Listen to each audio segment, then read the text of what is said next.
Moi, j'ai les mains sales, jusqu'au coude. Je les ai plongées dans la crasse et dans le sang. Et puis après, est-ce que tu t'imagines qu'on peut gouverner innocemment ? Dans sa pièce de théâtre Les mains sales de 1948, Jean-Paul Sartre suggère que l'exercice du pouvoir implique des compromis éthiques, des actes moralement discutables, voire une incompatibilité avec toute forme de pureté. Cette réplique met ainsi en lumière l'éternel dilemme entre l'idéalisme d'un côté et le pragmatisme de l'autre s'agissant d'un engagement politique, ainsi que des sacrifices moraux qui seraient nécessaires pour pouvoir gouverner efficacement. Dans ce contexte, de la politique à la Formule 1, il n'y a qu'un pas. Et le Grand Prix d'Autriche 2024 l'a bien rappelé.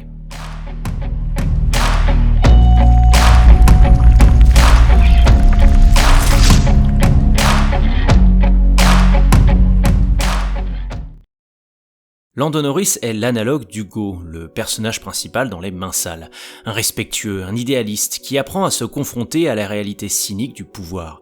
L'un se voit contraint d'exécuter un opposant politique sur ordre de son parti, quand l'autre se frotte à l'invincibilité et à la brutalité de Max Verstappen. En Autriche, le jeune Britannique a ainsi intégré qu'il fallait se salir les mains en piste pour venir à bout de son rival, car le triple champion du monde lui-même avait compris depuis belle lurette que pour gouverner la piste sans partage comme il le fait depuis 3 ans, il fallait être rapide bien sûr, mais également sale, quitte, à l'instar de Senna et Schumacher avant lui, à s'approprier des pans de la piste qui ne sont pas les siens. Alors en contemplant Max, le coude sur la portière depuis 2 ans, beaucoup avaient mis cet état de fait de côté et certains l'avaient presque effacé de leur mémoire. Ils pensaient que les comportements arrogants, inacceptables et à la limite du dangereux observés entre 2015 et 2021 n'étaient que l'expression d'un pilote immature et à l'appétit si vorace qu'une fois la quête du premier titre achevée, la sagesse prendrait le relais. Mais Spielberg nous enseigne que Verstappen n'a jamais changé et sans doute ne changera jamais. Pour preuve, ses multiples décalages tardifs et doubles mouvements en zone de freinage en vue de barrer la route de Norris entre les tours 55 et 64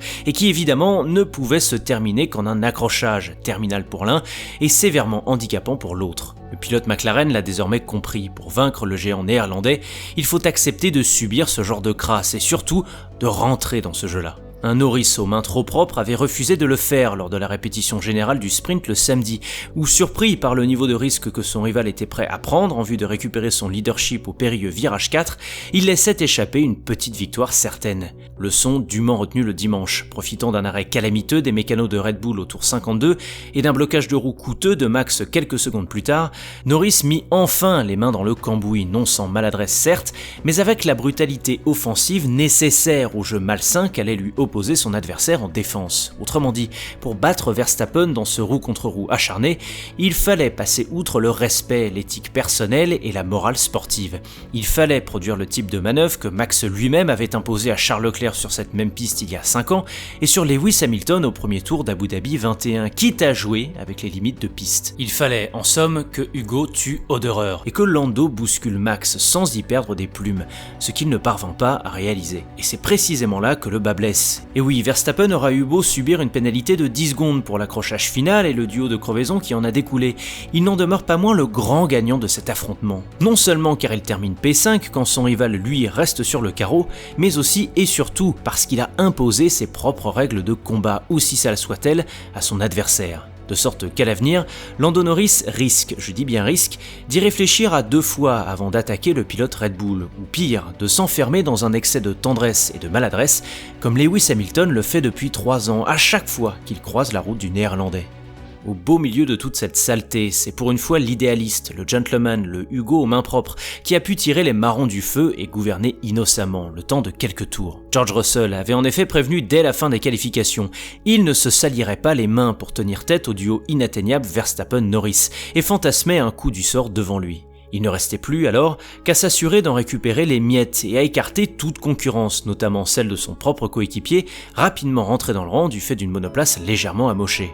La victoire, 2e en carrière, revint donc logiquement à Georgie Boy qui, après une splendide pole au Canada et un départ tonitruant en Espagne, s'impose depuis 1 mois comme le trouble fait numéro 1 au duo de tête. Un rôle d'ailleurs qui échappe de plus en plus à la Scuderia Ferrari. Et il n'y a qu'à voir la course méritante mais trop lente de Carlos Sainz, P3 à l'arrivée, pour rappeler que comme pressenti à Barcelone, les évolutions de la Scuderia apportées à Imola il y a près de 2 mois s'apparentent à un échec. Les Rouges pourront néanmoins se consoler avec ce podium chanceux et l'excellent résultat d'ensemble de l'une de leurs écuries clientes. Pas plus. Et pour cause, dans la pièce de Jean-Paul Sartre, Hugo se salit les mains pour de mauvaises raisons in fine. Il exécute Oderer, sa cible, non pas en tant qu'opposant politique, mais en tant qu'amant de sa femme, une impulsivité qu'il paiera très cher à la fin de la pièce, en l'occurrence par sa vie. Un dénouement qui rappelle que chaque acte, chaque erreur n'est jamais exempte de conséquences. De la même manière, Oscar Piastri et Charles Leclerc se sont tous deux salis les mains en Autriche, mais pas pour les bonnes raisons, avant de le payer au centuple. Et oui, sans son tour annulé en Q3 pour non-respect des limites de piste, Piastri eût sans doute été à la place de Russell sur la première marche du podium, au vu de son rythme en course supérieur au poursuivant du duo de tête. Au lieu de cela, le dauphin du jour nous gratifiera de quelques magnifiques manœuvres à l'extérieur du virage 6 sur Perez puis sur Sainz, mais qui ne feront qu'illustrer une course de rattrapage. De son côté, Charles Leclerc n'a pas non plus fait honneur à sa splendide saison jusqu'à présent, préférant salir son fond plat plutôt que ses propres mains. Car si l'on peut déplorer la perte d'un aileron avant au départ du Grand Prix dont il n'est pas responsable, on peut tout autant s'interroger sur les raisons qui l'ont rendu si vulnérable à l'extinction des feux. Ces raisons trouvent initialement racine dans une séance de qualification avant laquelle le Monégasque déclarait se moquer d'un top 5 sur la grille et vouloir tenter le tout pour se rapprocher de la tête, quitte, je cite, à ce que ça ne passe pas. Et on a bien vu ce que ça a donné. Encore du surpilotage, une seconde tentative sapée par une erreur à l'avant-dernier virage dommageable à son plancher et une P6 finale sur la grille qui l'exposait de facto au chaos du peloton le lendemain. Adepte du tout ou rien, Leclerc a donc eu tort de mépriser sa position sur la grille, car sans l'erreur qui fut la sienne et une voire deux positions de mieux sur la grille, c'est peut-être un mot à dire pour la victoire qu'il aurait pu souffler. Bref, les mains sales, Leclerc devrait les avoir face au peloton de tête le dimanche et non dans une vulgaire pelouse la veille. En Formule 1 comme dans le monde de Jean-Paul Sartre, on ne peut pas gouverner innocemment. Certains parviennent par chance à le faire de manière sporadique et à la faveur d'un cataclysme qu'ils rêvaient de voir se produire sans y prendre part. D'autres se salissent les mains mais négligeant la raison suprême de leur combat. D'autres enfin voient leur idéalisme se fracasser contre le mur du pouvoir, de sa brutalité et de son exclusivité. Le Grand Prix d'Autriche fut une illustration saisissante de ce théâtre dans lequel la quête de la victoire, inextricablement liée à la nécessité de compromis moral, laisse entrevoir la complexité et la dualité de ses prétendants. Merci d'avoir écouté cette chronique, je vous laisse me partager en commentaire vos réactions à mes propos et à ce Grand Prix, dans le respect bien sûr des bonnes manières s'il vous plaît. Pour le reste, like, abonnement, clochette, vous savez comment m'aider si vous le souhaitez. Allez, ciao!